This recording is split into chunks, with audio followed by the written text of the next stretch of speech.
Assalamualaikum warahmatullahi wabarakatuh. Selamat pagi menjelang siang Kanca Purbasora di mana Anda. Iya, senang sekali Anda masih bersama kami 105,7 Pas FM Radio Purbasora yang dipancar siarkan dari Komplek Perkantoran Kebu Singaparna. Dan pada kesempatan kali ini, tepatnya di hari Rabu, hari yang ke-18 di bulan Februari tahun 2026, kita kembali jumpa di acara Talkshow Kesehatan. Dan untuk kesempatan kali ini, seperti biasa, minggu ke-3 merupakan kerjasama kami di Subkominfo Radio Purbasora dan juga Rumah Sakit Umum Daerah atau RSUD K. Hajat Mustofa. Dan pada kesempatan kali ini telah hadir narasumber kami, seorang dokter spesialis, ya. Dan ini merupakan suatu kesempatan bagi Kanca Purbasora nanti bisa bertanya melalui WA atau WhatsApp ya di 0853 244 0-nya 3x70 terkait dengan topik yang akan dibahas oleh narasumber kami.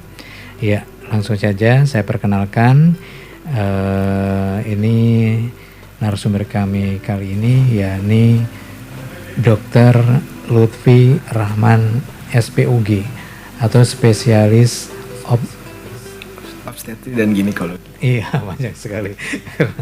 Saya sangat awam terhadap ini istilah kesehatan, Dok, ya, mohon maaf. Jadi lebih mudahnya dokter spesialis obgyn gitu ya. Oke. Iya. Nah, ini menangani tentang apa, Dok? Spesialis obgyn ini?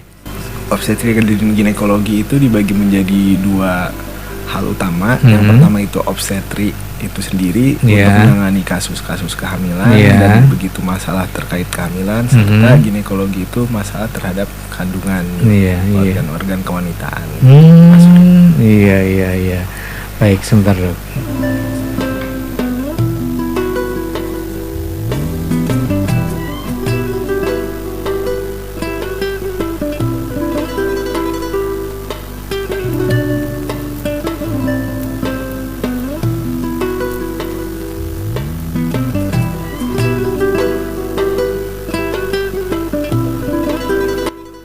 Ya, baik, telah kami perkenalkan narasumber kami, seorang dokter spesialis obgyn ya dari RSUD K. Hajat Mustofa. Dan seperti biasa diantar sama Ibu Zakia Ulfa dan juga Arisman ya yang mendokumentasikan acara ini. Terima kasih. Dan langsung saja, Dok, ya, mengenai topik mempersiapkan Ramadan untuk ibu hamil ya, karena kadang-kadang cemas ya, Dok, aduh gimana ya, karena kita merupakan kewajiban tapi kita ini kami ini sedang hamil dan lain sebagainya. Nanti akan dibahas habis tuntas yang sejelas-jelasnya oleh Dr. Lutfi Rahman SPUG ya. Dan ini, Dok, pertanyaan yang pertama, mengapa persiapan Ramadan bagi ibu hamil itu perlu mendapat perhatian khusus, Dok? Iya, seperti apa itu, Dok?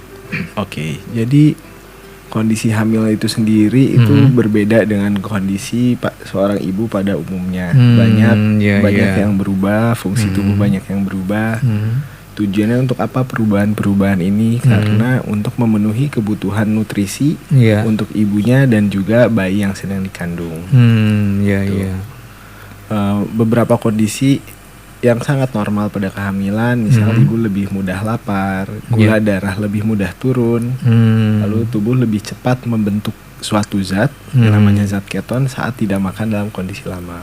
Lalu kebutuhan cairan pun juga perlu lebih ekstra lagi untuk cairannya, karena untuk memenuhi cairan tubuh ibu, cairan misal pada kandungan ketubannya dan juga untuk darah pada bayinya. Jadi puasa kan itu kondisi ibu tidak makan dan minum dalam 12 sampai 14 jam. Daerah. Pada sebagian ibu ini hal yang tidak masalah pada ibu yang sehat, tetapi pada ibu dengan kondisi tertentu ini dapat menyebabkan suatu kondisi tersebut menjadi lebih berat. Iya, oke, Dok. Apa itu perubahan fisik dan hormonal bagi ibu hamil yang paling berpengaruh saat menjalani puasa, Dok? Baik, jadi dia itu energinya dibutuhkan ekstra ya untuk hamil itu, selain untuk kebutuhan harian ibu, serta di sana sedang terjadi pertumbuhan, ukuran bayi semakin besar, perlu energi yang besar di sana. Untuk hamil yang tidak berpuasa pun gula darah cenderung tidak stabil ya, dimana ketidakstabilan ini disebabkan oleh kekebalan ibu terhadap hormon insulin. Tujuannya supaya gula darah di dalam kadarnya terjaga dan juga suplai gula terhadap bayinya itu meningkat. Tetapi pada ibunya sendiri kadar gula darahnya jadi tidak stabil. Lalu tubuh sendiri lebih cepat membakar lemak. Kalau ibu tidak makan lama, lemak yang dibakar ini akan menghasilkan zat keton yang saya sudah bahas tadi. Tapi zat keton ini sebenarnya tidak masalah jika dalam jumlah yang sedikit. Tetapi jika berlebih, zat keton ini akan berbahaya. Lalu cenderung lebih mudah dehidrasi. Kebutuhan cairan tubuh pun ya akan lebih sulit terpenuhi, terutama bila asupan cairannya berkurang, dapat menyebabkan pusing dan juga lemas berat. Iya. Itu mungkin ya tanda-tanda apa namanya semacam perubahan fisik pada ibu hamil ya pada saat berpuasa. Nah kemudian dok, apakah semua ibu hamil ini boleh berpuasa? Nah kondisi apa saja nih dok yang membuat puasa tidak dianjurkan bagi ibu hamil dok? Baik, mungkin dari pasien yang hamil yang boleh puasa dulu. Pasien boleh hamil ibu itu bila kehamilannya sehat, jika tidak ada suatu penyakit pada kehamilannya, berat badan bayi normal, tekanan darah juga normal. Tetapi tidak dianjurkan pada pasien-pasien dengan suatu kondisi. Salah satu kondisi yang sering kita dengar adalah diabetes. Diabetes yang muncul pada kehamilan, lalu berat badan bayinya kecil, tidak sesuai usia kehamilannya, cairan ketuban yang sedikit, ibunya kurang darah atau anemia, riwayat adanya kontraksi pada ibunya punya darah tinggi atau preeklamsi nama penyakitnya, atau ibunya sering ada keluhan seperti pusing berat atau hampir pingsan. Kemudian tanda-tanda apa nih dok yang harus diwaspadai ibu hamil ini saat berpuasa?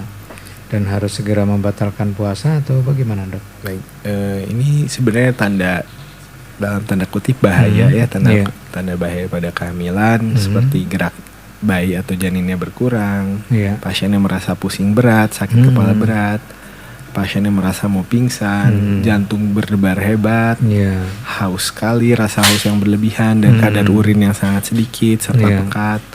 Lalu adanya rasa mules atau kontraksi di kandungan yang semakin sering dan semakin bertambah kuat. Sakit kepala hebat dan juga pandangan kabur serta mual muntah yang berat. Itu beberapa hal yang mengharuskan pasien segera sebenarnya untuk mendatangi fasilitas kesehatan ya, tidak hanya membatalkan puasa saja, terus dia aja tetap di rumah. Harusnya sih datang. Kalau dok misalnya yang hamil muda itu kan biasanya nyiram ya atau katakanlah nyidam gitu ya, terus sering sampai muntah-muntah, mungkin untuk berpuasa sangat ini ya dok. Seperti apa itu mengantisipasi itu dok? Baik, ya memang pada awal kehamilan Mas Pri emang cenderung pasien itu mual-mual ya, ada yang mual saja, ada yang sampai disertai muntah. Diakalinnya hal-hal tersebut memang dengan porsi makan yang biasanya kita tidak berpuasa pun makannya sehari 3 kali, itu porsinya akan dikurangin tetapi dipersering, dimana bila kondisinya dalam kondisi berpuasa itu porsi makan 3 kalinya kan cenderung berkurang, porsi mungkin lebih banyak, waktu makannya berkurang, jadinya untuk mencapai porsinya dikurangin dan dipersering itu pun agak sulit sepertinya ya. Jadi di sini sangat penting perhatian kepada ibu hamil ya dok untuk menjalankan atau melaksanakan puasa. Baik dok, kita rehat sejenak dengan sebuah lagu yang sudah saya siapkan. Sekali lagi untuk Kanca Purbasora, terutama untuk ibu-ibu hamil yang ingin bertanya langsung melalui WhatsApp di 0853 244 03 70 pada narasumber kami ini. Ya, ini adalah seorang dokter spesialis obgyn yang menangani tentang kandungan dan seputar kandungan begitu ya Dok ya. Ya. Anda bisa memanfaatkan kesempatan yang baik ini. Baik, sebuah lagu saya perdengarkan untuk Kanca Purbasora. Saat ini nanti kita lanjut kembali.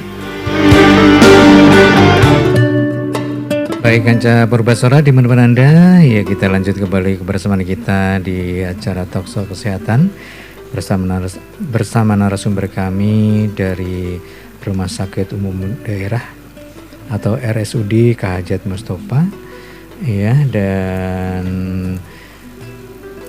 narasumber kali ini seorang dokter spesialis Obgyn. Beliau adalah Dr. Lutfi Rahman SPOG, dan pokok bahasan atau juga topik kali ini mempersiapkan Ramadan untuk ibu hamil ya. Jadi untuk ibu-ibu hamil silakan bisa pergunakan kesempatan bisa bertanya melalui WhatsApp-nya di 0853 244 0-nya 3x70. Tidak hanya ibu hamil saja, tapi pasangannya atau suaminya bisa konsultasi dengan narasumber kami di sini di acara Talkshow Kesehatan. Ya, baik Dok. Untuk berikutnya terkait dengan kebutuhan nutrisi nih, bagaimana nih cara memastikan kebutuhan nutrisi ibu dan janin agar tetap terpenuhi selama Ramadan ini? Harus apa yang dilakukan oleh para ibu hamil atau bumil ini Dok? Nutrisi sendiri terbagi menjadi dua, ada yang makronutrisi, misal karbohidrat, protein, dan juga lemak, serta ada juga mikronutrisi seperti yang paling penting untuk ibu hamil, asam folat, kalsium, vitamin D.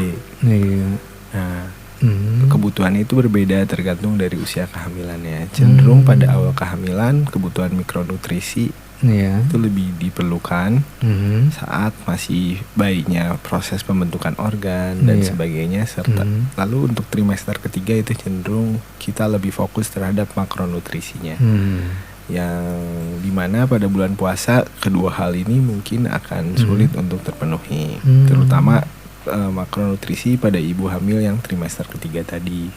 Karena kalau mikronutrisi kadang bisa kita penuhi dengan konsumsi suplemen ya. Cuman kalau makan kan nggak ada obat yang kalorinya penuh, sehingga kita memang harus idealnya menghitung kebutuhan kalorinya harus tercukupi, kebutuhan proteinnya tercukupi, karena itu penting untuk pertumbuhan bayi. Jangan lupa juga sebenarnya mikronutrisinya juga untuk tercukupi. Gitu, mungkin gitu Mas. Kalau tentang memenuhi cairan atau minum seperti apa Dok kalau ibu hamil itu? Idealnya kita itu selama hamil butuh 3 liter, 3,5 liter sampai 4 liter sehari, atau lebih gampang botol minum yang besar yang 1,5 liter itu minimal 2 botol per harinya, dan itu pun minimal. Kita boleh minum jangan sekaligus, saat sahur dibagi beberapa gelas, 4-5 gelas, walaupun tidak merasa haus, itu kan kebutuhannya tidak hanya untuk diri sendiri, tapi untuk bayi juga ya. Lalu yang diminum diperhatikan, jangan konsumsi hal-hal yang bikin mudah kencing, misalnya kopi atau ya sebenarnya dibatasin ya, bukan berarti dilarang, tapi karena sekarang kondisinya puasa, itu dihindari saja, karena takutnya nanti ngopi sahur, ngeteh sahur, pagi-pagi udah gampang pingin buang air kecil, sehingga siangnya cenderung dehidrasi. Iya. Kemudian Dok, tentang menu nih, kalau menu sahur dan berbuka itu seperti apa yang ideal untuk ibu hamil Dok? Makanannya itu dilihat apakah makanannya mudah diserap dan juga mudah diserap atau lebih lama diserap ya. Misalnya untuk puasa itu lebih cocok makanan-makanan yang lebih sulit diserap. Misal karbohidrat, ada yang simple karbo, ada juga yang lebih kompleks seperti nasi merah atau roti gandum, itu cenderung dia lebih lama diserap, sehingga tubuh kita akan mendapatkan suplai gula dalam jangka waktu yang lebih panjang gitu. Ketimbang kita sahur pakai mie instan atau biskuit atau kue-kue itu, dia gulanya cepat naik dan juga cepat turun di dalam tubuh. Dan itu kondisi yang perlu dihindari oleh ibu hamil gitu. Kalau misalnya ini Dok, tensinya selalu tinggi, itu untuk berpuasa tetap aman dok, ibu hamil? Tensi tinggi pada ibu hamil itu merupakan suatu kondisi yang cukup harus hati-hati ya untuk ibu ataupun bidan ataupun dokter yang merawat, karena itu memiliki komplikasi yang lumayan bahaya. Jadi tadi saya sudah bahas di awal bahwa itu tidak disarankan untuk berpuasa karena di samping makanan yang harus dijaga dengan baik, konsumsi obat pun perlu diminum dengan rutin dengan jadwal jam yang sehari 3 kali misalnya. Iya. Oke. Kemudian untuk ini, seberapa penting konsumsi cairan dok, dan bagaimana tip mencegah dehidrasi saat puasa? Tadi sempat disinggung juga nih. Baik Mas Pri, jadi tipsnya ya mungkin minumnya bertahap ya, jangan sekaligus. Karena tadi disarankan 2 botol air mineral yang 1,5 liter, jangan sekali teguk juga, itu dibagi bertahap, bisa dibagi 4-5 kali dalam satu periode sahur atau satu periode buka. Hindarin yang tadi hal-hal yang bikin buang air kecil lebih gampang. Salah satunya adalah teh dan kopi. Kemudian apakah aman dok kalau misalnya mengkonsumsi suplemen kehamilan saat sahur atau berbuka? Aman, cenderung suplemen kehamilan itu diminumnya sehari sekali masing-masingnya. Memang kadang malah jadi pusing kalau kita matok gitu, yang satu harus makan siang, yang satu harus setelah makan. Sebenarnya yang penting kan tadi kebutuhan mikronutrisinya terpenuhi, jadi boleh, ideal yang penting jangan bikin pasiennya nggak minum pada hari tersebut. Kayak dia baru sadar dia nggak konsumsi pas sahur, sehingga pas buka dia udahlah besok sahur aja. Nggak seperti itu, jadi dia boleh minum kapan aja. Iya, kalau aktivitas dok ya, aktivitas harian agar ibu hamil itu tidak mudah lelah selama Ramadan itu, apakah olahraga ringan masih yang dianjurkan dok? Seperti apa ini yang harus dilakukan untuk ya keselamatan ibu hamilnya, juga janinnya, juga puasanya lancar, itu harus seperti apa dok? Baik, bila pasiennya sehat, tidak ada masalah, tidak ada keluhan, sangat dianjurkan untuk olahraga. Paling mudah dan paling murah dilakukan adalah jalan kaki. Bisa rutin dilakukan setiap hari. Ada bentuk olahraga lain, mungkin senam ibu hamil untuk memperkuat otot dasar panggul, itu juga baik. Kapan waktunya? Boleh setelah berbuka atau setelah berbuka sebelum tarawih, sempatkan 10-15 menit, atau setelah sahur juga sebelum cuaca terlalu panas dan memicu keringat berlebih sehingga takutnya dehidrasi tadi ya. Iya. Kemudian kalau tentang istirahatnya, mengatur waktu istirahat itu selama bulan Ramadan atau selama berpuasa untuk ibu hamil, barangkali ada tipsnya dok, untuk mengatur waktu istirahat dan tidur, seperti apa dok? Baik, tidur memang ibu hamil butuh 6-8 jam ya minimal. Tapi cenderung, apalagi kan ibu-ibu pasti nyiapin sahur dan sebagainya, pasti terganggu gitu tidurnya, yang nantinya akan mengganggu aktivitas harian. Mungkin untuk hal tersebut ya sempatkanlah untuk tidur siangnya 6-8 jam, tidak perlu dalam satu waktu tidur. Boleh tidur siang untuk istirahat. Jangan terlalu begadang, hindari hal-hal yang nggak terlalu perlu lah di malam hari, karena ya krusial ya waktu tidurnya itu. Iya. Oke. Kemudian ini sudah ada yang masuk dok, dari kancah berbasura yang sedang menikmati acara ini, sedang bergabung di acara Talk Kesehatan melalui WhatsApp. Assalamualaikum. Waalaikumsalam. Saya Abdullah dari Singaparna, izin bertanya, sebagai yang memiliki istri sedang hamil, nah apa saja yang harus kami persiapkan untuk mengantisipasi kemungkinan ada berbagai kesulitan selama bulan puasa? Terima kasih sebelumnya, wassalam. Ini dari Pak Abdullah di Singaparna, istrinya sedang hamil. Itu harus seperti apa dok untuk mengantisipasi kemungkinan ada berbagai kesulitan. Baik, pertama kali dilihat dulu apakah ibu ada keluhan atau tidak, seperti kayak tadi ya, apakah ada kondisi-kondisi atau tidak. Bila sehat, merasa sehat, tidak ada keluhan, tapi kan bayi sendiri kita tidak tahu gitu bagaimana kondisinya. Jadi sangat disarankan untuk melakukan cek, mungkin dilakukan cek ke bidan, ke dokter kandungan, melihat kondisi bayinya. Bila berat badan bayi oke, lakukanlah konsultasi sama tenaga medisnya tersebut. Iya, kemudian itu terima kasih untuk Pak Abdullah yang ada di Singapura dengan pertanyaan tadi, dan mudah-mudahan puas dengan jawaban dari narasumber kami ya terkait dengan istrinya yang sedang hamil. Ya, mudah-mudahan itu bisa mengikuti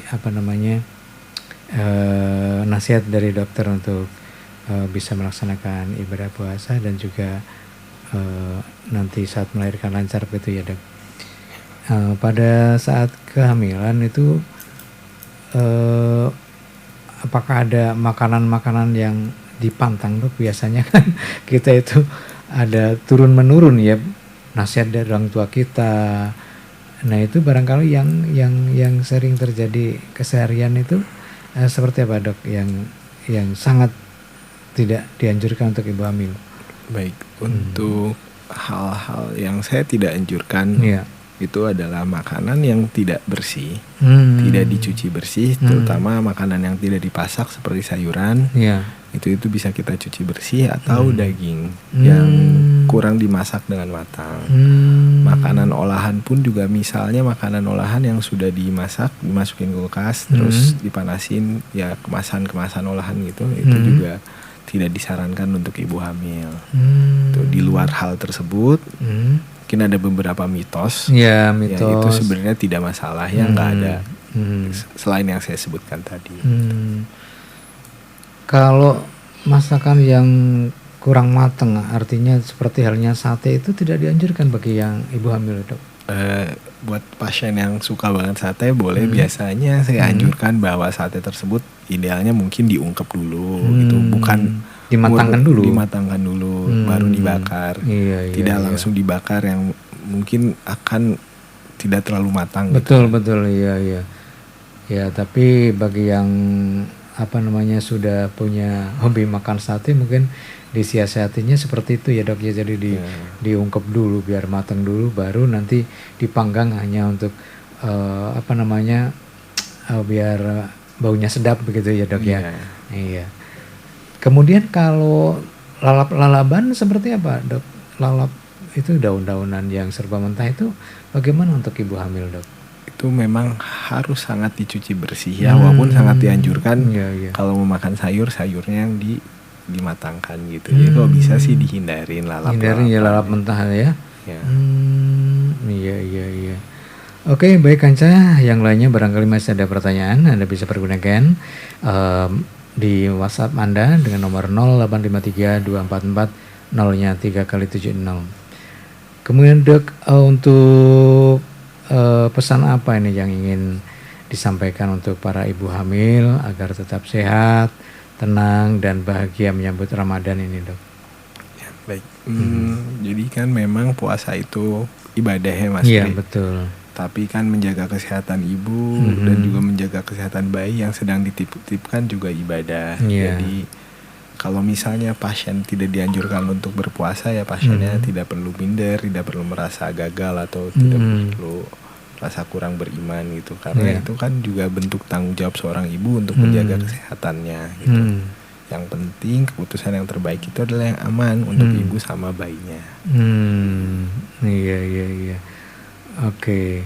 Kemudian untuk jadwal, Dok, bagaimana untuk jadwal yang dilaksanakan di RSUD Kahjat Mustofa ini, Dok, terkait dengan bulan Ramadan? Jadwal praktek mungkin ya, Mas. Iya, betul. Masih seperti di luar bulan Ramadan, itu masih kita beroperasi dari jam 8 untuk poli kandungan sampai jam 2 siang. Ya, tiap hari maksudnya atau hari Senin kerja? sampai Jumat saja. Oh, Senin sampai Jumat ya. Jadi untuk Sabtu Minggu harus menunggu sampai hari Senin gitu ya. Iya. Oke. Kecuali bila ada kondisi tertentu yang membahayakan, ya silakan langsung datang ke unit gawat darurat. Itu 24 jam. 24 jam ya, 24 jam untuk unit gawat darurat. Kalau misalnya yang keluhan biasa-biasa bisa menunggu sampai hari kerja begitu ya, Dok. Iya. Barangkali masih ada yang perlu disampaikan, Dok, sebelum kita akhiri acara ini. Barangkali ada. Sudah cukup. Oh, sudah cukup ya. Baik, Kanca Purbasora, bagi Anda yang ingin berobat atau juga memeriksakan kehamilannya, mungkin ya juga bisa melalui pemeriksaan dokter di RSUD Kahajat ini ya, Dok ya. Iya. Jadi lengkap, ada USG dan lain sebagainya. Iya. Pasti kami USG semua pasien. Oh iya. Dok, maaf ingin tahu nih, kalau selama kehamilan minimal USG itu dilakukan berapa kali, Dok? Baik. Saat ini ada 2 USG yang sangat wajib ya untuk kehamilan. Tapi idealnya biasanya ada yang bilang 7 sampai 9 kali ya selama hamil. Cuman 2 hal yang paling wajib untuk saya anjurkan itu USG trimester pertama di 11 sampai 13 minggu. Di situ kita bisa mendeteksi kelainan yang besar pada bayi. Seperti misalnya Down syndrome, kalau Mas Bri pernah dengar Down syndrome, ataupun kelainan-kelainan genetik dan kromosom gitu, bisa kelihatan dari USG. Yang kedua, bisa mendeteksi apakah ada kemungkinan masalah pada ibu selama hamil. Nah, masalahnya itu adalah punya darah tinggi nggak nih nanti di akhir kehamilan. Itu bisa kita prediksi di USG yang 11 sampai 13 minggu tadi. Lalu USG wajib kedua itu pada usia kehamilan di antara 20 sampai 24 minggu. Jadi di situ kita bisa melihat, karena di sana kondisi bayi organnya sudah matang, kondisi plasentanya sudah matang. Kita bisa melihat masalah yang lebih kecil ya, organ di tiap organnya. Pada pasien juga cenderung suka penasaran nih, Dok, jenis kelaminnya apa. Di situ udah kelihatan, kemungkinan besar kelihatan. Oke, plasenta tadi sebutkan plasenta. Terus ada seperti gini, Dok, ada juga yang katanya itu plasenta di bawah itu bagaimana itu, Dok? Seperti apa itu? Jadi plasenta itu sebenarnya adalah suatu alat untuk bayi menerima makanan dan oksigen dari ibu, ya, atau ari-ari ya bahasa kitanya. Itu lokasinya bisa di mana aja di rahim. Cenderungnya seringnya pada kehamilan normal dia ada di puncak rahim atau di atas. Tapi terkadang ya dalam tanda kutip pasiennya kurang beruntung, si plasentanya itu melekat di bagian bawah rahim. Itu banyak sekali faktor yang menyebabkannya. Kalau terjadi seperti itu, apakah itu wajib untuk sesar dalam kelahirannya nanti, Dok? Bila plasentanya menutupi penuh jalan lahirnya itu wajib sesar. Tapi bisa ada yang menutup sebagian atau hanya tepinya saja. Itu masih bisa dicoba normal, tetapi dengan resiko perdarahan selama prosesnya. Iya. Oke, Dok. Sekali lagi terima kasih atas kehadirannya di studio kami. Mudah-mudahan ada kelanjutannya gitu ya, Bu Zakia. Terutama untuk ibu-ibu hamil yang terutama pasangan muda ya, Dok ya, karena masih banyak menimba ilmu. Tapi kalau yang untuk hamil kedua kalinya, ketiga kalinya biasanya sudah berpengalaman. Pengalaman dari yang pertama. Nah, makanya ini sangat penting sekali bagi pasangan muda. Tidak hanya ibu saja yang harus memiliki ilmu kesehatan seperti ini, namun pasangan atau juga suami juga wajib tahu gitu ya, Dok ya. Baik, terima kasih atas kehadirannya di studio, Dok, dan mudah-mudahan kita berjumpa lagi di lain kesempatan dengan topik yang berbeda. Iya. Baik, Kanca, demikian tadi narasumber kami dari RSUD Kahajat Mustofa, yakni Dr. Lutfi Rahman, spesialis obstin. Ini yang bertugas di RSUD Kahajat Mustofa. Dengan yang disampaikan tadi terkait dengan persiapan Ramadan untuk ibu hamil. Mudah-mudahan bermanfaat bagi kita semuanya, dan saya beri juga mengucapkan terima kasih atas kebersamaannya. Sampai jumpa dan wassalamualaikum warahmatullahi wabarakatuh.